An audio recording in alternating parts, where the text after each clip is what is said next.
코로나19 경기부양정책과 채권 시장이에요. 글로벌 경제가 안 좋아지거나 특정 국가 경제가 경기가 안 좋아지게 되면 경기부양정책을 하게 돼요. 경기부양정책을 진행하게 되는데, 이 경기부양정책은 크게 이제 두 가지 부문으로 나뉘게 돼요. 즉, 통화를 발행할 수 있는 통화 조절 기능을 갖춘 중앙은행에 의한 통화정책, 그리고 두 번째는 세금의 세입 세출과 관련된 이 행정부, 대통령이 이제, 대통령과 국무부 장관이 이제, 중심으로 운영되게 되는 이와 같은 이제 재정정책이 존재하게 돼요. 근데 재정정책의 경우에는 한정된 재원으로 지금 유동성을 확보를 해야지 되고, 이를 바탕으로 이제 경기부양을 해야지 되기 때문에 어쩔 수 없이, 필요하지만 확보할 수 없는 이 유동성에 관련돼서는 국가 채권을 발행하게 돼요. 그래서 이 국가 채권을 발행하게 되면 일정 부분 채권 시장에 영향을 미치게 되고, 우리가 궁금한 것은 2020년 코로나19 경기부양 정책이 매우 거세게 진행되고 있는데 현재 채권 시장에 어떠한 영향을 미치고 있는지를 살펴볼 수 있는 내용, 오늘 첫 번째 내용이 되겠습니다. 그래서 여전히 글로벌 경제는 여전히 코로나19에 대한 어떤 치료제와 백신도 없는 상황이기 때문에 지속적으로 경제가 재가동되고 부분 재가동되고 있음에도 불구하고 코로나19 감염자 수가 계속해서 확산되고 있는 중이에요. 그래서 2020년 하반기에는 최대 2,560만 명이 감염되는 국면으로 확정되게 돼요. 계속해서 어떠한 치료제와 백신이 없는 코로나 상황에서 경제가 재가동됨에 따라 감염자 수는 확산되고 있어요. 거기다가 여전히 코로나19 감염 속도는 가속 중이에요. 감속되지 않고 계속 가속 중이에요. 그렇지만 2020년 2월에 중국 경제를 멈춰 세웠을 때의 코로나19 감염 속도, 2020년 4월에 미국과 유럽, 중동의 경제를 멈춰 세웠을 때 코로나19 가속 속도를 보게 되면 현재의 가속 속도는 실물 경제를 완전히 셧다운 시킬 그러한 격한 가속 속도가 아니라는 것을 알 수가 있죠. 즉 코로나19에 대한 어떠한 치료제와 백신이 없는 상황이지만 기존의 의료보건 체계가 일정 부분 기능을 발휘하게 되면서 다시 2월과 4월과 같은 셧다운되는 상황은 아니다. 코로나19 감염자는 확산되고 있지만 경제가 완전히 멈춰서 수준은 아니다라는 것을 알 수가 있어요. 그럼에도 불구하고 여전히 이제 코로나19의 감염자가 확산되고 있기 때문에 실물 경제가 2019년과 같이 정상 가동이 되지 못하고 있는 상황이에요. 그래서 주요한 국가들은 코로나19로 인해 실물 경제가 이제 마비되는 현상, 즉 실물 경제 속에서 부가가치를 만드는 각 주체들의 돈이 돌아야지 되는데 돈이 돌지 않게 되는 이러한 현상이 나타나게 되고, 이와 같은 돈의 통화 유통 속도를 높여주기 위해서 유동성 공급을 크게 늘리고 있는 중이에요. 코로나19 경기부양 정책이 진행되고 있는 중이죠. 근데 이와 같이 일정 수준을 넘어서는 경기부양 정책이 진행되게 되면 행정부 같은 경우에는 세금의 세입과 세출로 재정정책을 운영하게 되는데, 이 재원을 마련을 해야지 돼요. 부족한 재원은 결국 국가 채권을 발행할 수뿐이 없게 됩니다. 국가 채권이 발행되게 되면 국가 채권을 통해서 부족한 재원을 충당하고, 이를 통해서 경기부양 정책이 진행되게 되면 채권 시장에 어떠한 영향을 미치게 되는지, 현재는 어떠한지 좀 살펴볼 필요가 있죠. 그래서 잠시 이제 과거로 좀 돌아가게 되면 2008년도에 글로벌 금융위기가 발생이 되게 됐어요. 즉 미국의 이제 서브프라임 모기지, 즉 부동산을 담보로 대출을 받은 사람이 이자와 원금을 갚을 수 없는 사람임에도 불구하고 대출을 해주는 상황이 벌어지게 됐어요. 심지어 부동산 담보 가격의 100%만큼도 대출을 해주는 상황이 발생됐어요. 왜냐? 자고 나면 다음날에 되면 얘가 부동산 가격이 올라가게 되면서 이 담보 비율이 어저께는 100%였지만 그 다음날은 100%보다 낮아지고, 시간이 지날수록 점점 담보 비율이 대출을 해줬을 100%보다 낮아지는 현상이 나타났기 때문이죠. 근데 얘가 미국의 기준금리가 일정 수준 상한 임계 수준을 넘어서게 되면서 이 이자와 원금을 갚지 못하는 이 서브프라임 등급의 사람들의 문제가 발생되게 되고, 이러한 금융상품에 투자를 했던 그러한 금융기관들이나 아니면 이러한 상품을 바탕으로 만들어진 여러 개의 수를 세기도 힘든 파생상품 시장에 투자를 한 연계된 여러 기업들이 연달아서 이제 도산을 맞게 되면서 글로벌 금융위기로 번져나가게 돼요. 이러한 시절 2008년 글로벌 금융위기는 결국 미국 경제에서 발생이 됐어요. 그렇기 때문에 이와 같이 급격하게 이제 미국 경제가 침체되는 상황 속에서 미 행정부는 미국 경제를 이제 부양을 해야지만 되죠. 그래서 이와 같은 부족한 재원을, 경기 부양을 위한 부족한 재원을 마련하기 위해서 국가 채권을 발행하게 돼요. 근데 이제 문제는 2008년 글로벌 금융 위기 시기가 미국 경제에서부터 출발이 됐는데 미국의 채권을 과연 누가 사려고 할까? 미국 채권을 사겠다는 매수 수요가 감소되게 돼요. 그래서 미국 행정부는 이제 자신들이 발행한 채권의 가격이 지속해서 낮아지게 되면 초기에 생각했던 것보다 더 많은 채권을 발행할 수밖에 없게 돼요. 잘못하면 이제 대규모 채권을 발행하게 되기 때문에 미국 행정부에서 원하는 것은 채권 가격이 일정 수준을 유지해주는 그런 상황을 원하게 돼요. 즉, 미국 채권에 대한 수요가 어느 정도 이제 받쳐주는 조건을 만들어야 되기 때문에 새로운 이제 상품을 제안을 하게 돼요. 야, 요거는 너가 이제 전에 봤었던 국가 채권하고 다르다. 요거를 네가 사잖아? 그러면 네가 보유하는 기간 동안에 내가 이자를 줄게. 그리고 만기가 되게 되면 너가 매입한 가격과 유사한 가격으로 내가 사갈 거야.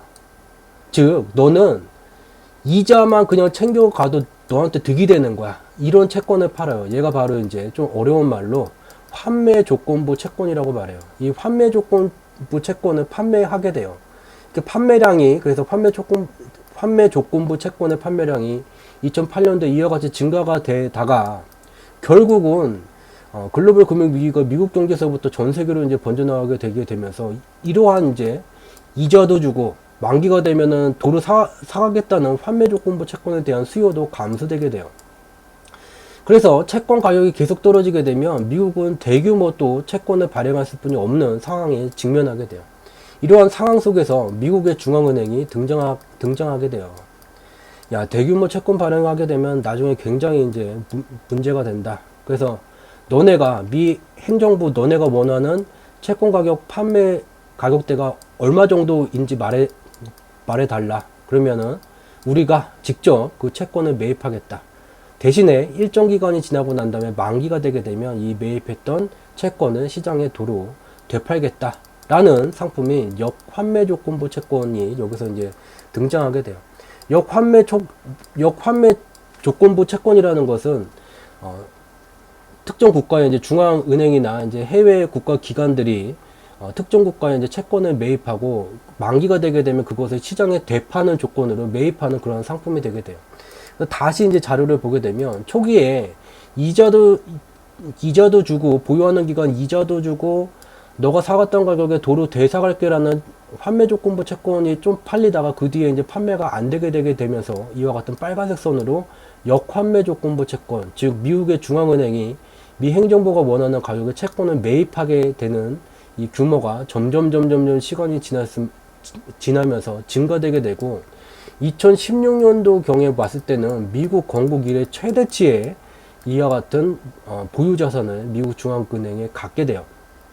근데 이제 문제는 이와 같은 역환매 조건부 채권이라는 게 중앙은행이 바로 이제 구입을 하기 때문에 미국의 행정부는 바로 필요한 재원을 확보할 수 있는 장점은 있어요. 그래서 단기적으로는 유동성을 확보할 수 있는 효과가 나타나게 되지만 여기에 나타난 것과 같이 역환매 조건부 채권이 이제 만기가 되게 돼서 시장에 되팔게 되게 되면 이 채권의 가격만큼 미달러 유동성이 감소되게 되면서 미달러 가치 강세 현상이 나타나게 돼요. 다시 요거를 좀 더 편한 자료로 다시 이제 확인하게 되면 역환매 조건부 채권은 행정부가 발행한 채권을 바로 중앙은행이 원하는 가격에 매입해 주게 되는 거예요. 그래서 행정부는 단기적으로 유동성을 쉽게 확보할 수는 있게 되지만 문제점이 이게 이제 만기가 도래하게 되면 얘를 이제 매도하게 되고 시장에 매도를 하게 되고 매도하는 기간에는 얘의 채권의 가격만큼의 미달러 유동성이 감소하게 되고 전체 시장의 미달러 유동성 자체가 일정 기간이 누적되게 되면 오히려 역효과로 감소되는 현상이 나타나게 돼요. 그렇지만 여기서 이제 중요한 포인트는 경기 부양을 매우 격하게 해야 되는 시기에 행정부가 어쩔 수 없이 이제 국채를 이제 발행하게 된다. 근데 국채에 대한 수요가 일정 수준이 유지가 되게 된다면 행정부는 대규모 채권을 발행할 필요가 없다. 왜냐하면 높은 가격에 조금만 채권을 팔게 되더라도 원하는 돈을 확보할 수 있게 되는데, 문제는 수요가 급격하게 하락하는 경우에는 채권 가격이 급락하게 되고, 이에 따라서 더 많은 대량의 국채를 발행해야지 돼요. 그래서 여기에 등장하는 것이 중앙은행이다. 중앙은행이 개입함으로써 일정 수준으로 국채 가격이 내려가는 것을 막는 효과를 나타낼 수 있다. 이게 바로 이제 2008년도에 확인할 수 있는 내용이고요. 우리가 궁금한 것은 현재 2020년에는 2008년보다 더 많은 미달러 유동성이 풀리고 있는 중이다. 지금은 어떠한지 이게 매우 궁금하게 돼요. 지금이에요. 지금 다시 2020년 2월서부터 4월 1일까지 이와 같이 매우 빠르게 역환매 조건부 채권이 증가됐어요. 왜냐? 7년물 미국 국채 입찰 수요, 5년물 미국 국채 입찰 수요, 6개월물 미국 국채 입찰 수요, 장기물이든 단기물이든 2018년도서부터 국채에 대한 입찰 수요는 하락 추세가 진행되고 있는 중이에요. 즉, 이와 같이 국채 수요에 대한 입찰 수요가 하락되고 있는 상황에서는 코로나19로 인해서 미국의 행정부가 다시 한번 채권을 발행하게 될 경우에는 채권 가격이 자신이 원하는 수준으로 유지가 되기가 힘들게 되죠. 그래서 결국은 채권 가격을 일정 수준 이상으로 보존함으로써 대규모 채권을 발행하지 않도록 하기 위해서는 결국은 2008년도와 같이 미 연준이 다시 시장에 개입하고 있다는 것을 확인할 수가 있어요. 그렇지만 중요한 점은 2008년도와는 달라요. 2008년도에는 처음에 이제 환매 조건부 채권을 팔았다가 안 팔리니까 역환매 조건부 채권을 계속해서 이제 판매하는 이 규모를 늘려왔지만, 미 연준은 이와 같이 역환매 조건부 채권이 결국은 미달러 유동성 자체를 줄이게 되면서 미국의 물가 목표 달성치인 2%의 인플레이션율을 만들 수 없게 하는 이 원인이 된다는 것을 알게 됐어요. 그래서 2019년 8월에 이와 같은 대규모 보유자산 매각을 조기 종료를 한 뒤에는 8월 이후에는 일정 수준으로 이와 같이 단기적으로는 역환매 조건부 채권 판매액이 증가가 되지만 금세 일정 수준을 다시 8월 수준 정도를 유지해 주려고 해요. 왜냐? 과거와 같이 계속해서 늘리게 되면 결국은 미달러 가치 강세 현상이 나타나게 되고, 미국의 통화 목표인 2% 이상의 인플레이션율을 만들 수가 없게 된다는 거죠. 특히 이 2% 이상의 인플레이션율이 유지가 돼야 돼. 2%가 넘어서야지만 미국 경제의 설비 투자 경기, 제조업 경기에 실적이 증가 추세가 나타나게 돼요. 그래서 이와 같이 미국 경제가 선순환하기 위해서는 이미 미 연준은 역환매 조건부 채권을 누적으로 많이 보유하게 되면 결국은 미달러 가치 강세 현상이 나타나게 되고, 미국 경제가 활성화되기 위한 2% 이상의 인플레이션율을 만들기 어렵다는 것을 이미 경험을 했기 때문에, 이와 같이 2020년 코로나19 환경 속에서 마비 현상이 나타나는 실물 경제를 경기 부양하기 위해서 다시 미 행정부가 국채를 발행하게 되고, 국채의 일정 수준의 가격을 유지시켜 주기 위해서 미 연준이 다시 시장에 개입하고는 있지만, 이전과는 다르게 매우 단기적으로 일시적으로만 대응하고 있다는 것을 직접 눈으로 확인해 볼 수가 있어요. 그리고 우리가 보게 되면 단기적으로 이제 2020년 2월을 하한 수준으로 미국의 역환매 조건부 채권이 4월 1일까지 판매액이 이와 같이 증가가 됐어요. 그 뒤에 이제 역환매 조건부 채권이 다시 이제 매각이 되게 되면서 이와 같이 판매액이 감소가 됐어요. 이와 같이 역환매 조건부 채권이 감소되는 기간, 시장에 이제 매각되는 기간에 그 가격만큼의 유동성이 여기서도 일시적으로 감소되는 현상을 확인해 볼 수가 있고, 이것이 바로 미국 경제의 6월에 미국 경제를 활성화시키기 위한 부가가치를 만드는 각 주체들의 돈이 회전하는 속도, 돈의 RPM이 다시 일시적으로 떨어지고, 이에 따라서 금융 스트레스 지수가 0을 넘어서게 되는 이와 같은 단기적인 현상을 만들었어요.